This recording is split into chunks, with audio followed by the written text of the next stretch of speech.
কিন্তু হাওয়া থেকে আসে নাই। গত 15 বছর ধরেই সংস্কারের কথা কিন্তু আমাদের রাজনৈতিক দলগুলো এবং আমাদের যারা সিভিল সোসাইটি আছে তারাই কিন্তু বলে আসতেছিল। বিএনপি সহ সেই সময়ের বিরোধী রাজনৈতিক দলগুলো কিন্তু সংস্কারকেই প্রধান কর্মসূচি করে তারা আন্দোলন গড়ে তুলতেছিল। সেটারই কিন্তু ধারাবাহিকতা এই সরকারের আমলে হচ্ছে, বা আমরাও সংস্কারের কথা বলছি এবং সেটা সামনেও ধারাবাহিকতা থাকবে। তো আমার আহ্বান থাকবে যে সকলেই যাতে আমরা সেই দিকে মনোযোগ দিই যে আমরা আসলে বর্তমানে আমরা কি করতে পারছি এবং ভবিষ্যৎ কিভাবে গঠন করতে পারছি। দ্বিতীয়ত হচ্ছে আমাদের বিগত রেজিমের একটা মৌলিক সমস্যার জায়গাটা ছিল যে ক্ষমতা হস্তান্তর, যে একটা গণতান্ত্রিক প্রক্রিয়া, একটা গণতান্ত্রিক রাষ্ট্রে যেইভাবে ক্ষমতা হস্তান্তর হতে পারে এক রাজনৈতিক দল থেকে আরেক রাজনৈতিক দল বা সরকারের পরিবর্তন, সেই সকল পথ আসলে বন্ধ করে দেওয়া হয়েছিল। ক্ষমতা হস্তান্তরের প্রক্রিয়াটা কতটা গণতান্ত্রিক, কতটা শান্তিপূর্ণ, কতটা প্রাতিষ্ঠানিক করা যায়, সেইটা কিন্তু আমাদের এই যে ট্রানজিশনাল পিরিয়ড, সেই সময় আমি মনে করি আমাদের প্রধান একটা এজেন্ডা সংস্কার। নির্বাচন আমরা যে করব, নির্বাচনের আগে এই প্রশ্নের সুরাহাটা হওয়া প্রয়োজন যে এরপরে যে সরকার আসবে সেই সরকারেরও ক্ষমতা হস্তান্তরের প্রক্রিয়াটা কি হবে, এবং সেটা যাতে কোনো সহিংস বা প্রতিহিংসার রাজনীতি যেটা আমরা বলি সেই জিনিসগুলো যাতে বাংলাদেশ আর ফিরে না আসে। দ্বিতীয়ত আমরা বলছি যে ঐক্যের, আমরা মনে করি অভ্যুত্থানের মধ্য দিয়ে বাংলাদেশে একটা জাতীয় ঐক্য তৈরি হয়েছে এবং আমি মনে করি যে এই ঐক্য এখনো চলমান, এবং আমরা আসলে এরকম একটা দেশই দেখতে সবসময় চেয়েছি যে বাংলাদেশ প্রশ্নে আমরা সব রাজনৈতিক দল বা সরকার আসলে একটা প্ল্যাটফর্মে আসতে পারবে, যেটা আমরা এর আগে দেখতে পাইনি। তো এইটার আসলে ধারাবাহিকতা প্রয়োজন এবং আমাদের কিছু স্পেসিফিক বিষয়ে আসলে ঐক্যটা সবসময়ের জন্য ধরে রাখতে হবে। যেমন আমি একটা বললাম যে ক্ষমতা হস্তান্তরের প্রক্রিয়া।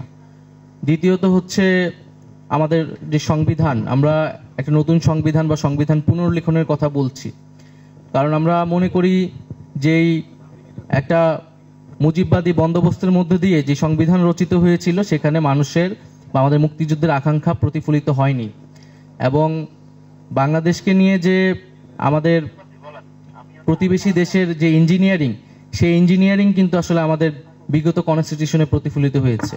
শুধু কনস্টিটিউশন নয়, আরও অনেক কিছুতে সেই ইঞ্জিনিয়ারিং প্রতিফলিত হয়েছে।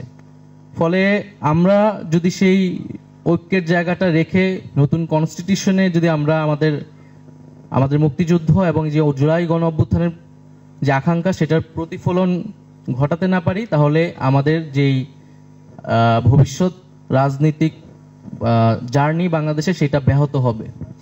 তৃতীয়ত আমরা মনে করি যে আমাদের যে বৈদেশিক নীতি, আমাদের ফরেন পলিসি, সেই ফরেন পলিসিতে আমাদের আসলে ঐক্যমত প্রয়োজন।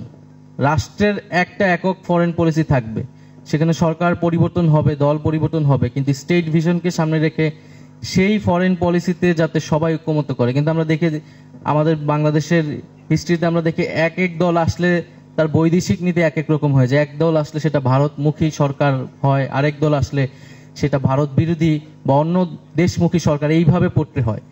তো আমরা চাই যে আমাদের যে ফরেন পলিসি সেইটাও আমাদেরকে নতুনভাবে চিন্তা করা উচিত ভবিষ্যৎ বাংলাদেশের জন্য।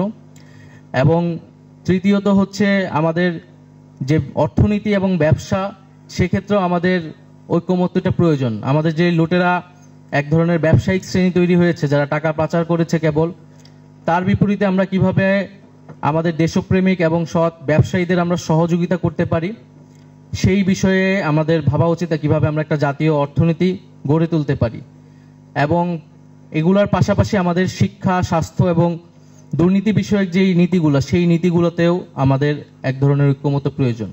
সরকারের অনেক সীমাবদ্ধতা আছে, সেই সীমাবদ্ধতাগুলো স্বীকার করেই আমরা চলার চেষ্টা করছি এবং সেটাকে কিভাবে আরো বৃদ্ধি করা যায় এবং সেই জায়গা থেকে সকলের সহযোগিতা আমরা সবসময় চেয়ে আসছি। আমলাতন্ত্র নির্ভরতাকে কাজে লাগিয়ে ফ্যাসিজম তৈরি করা হয়েছে।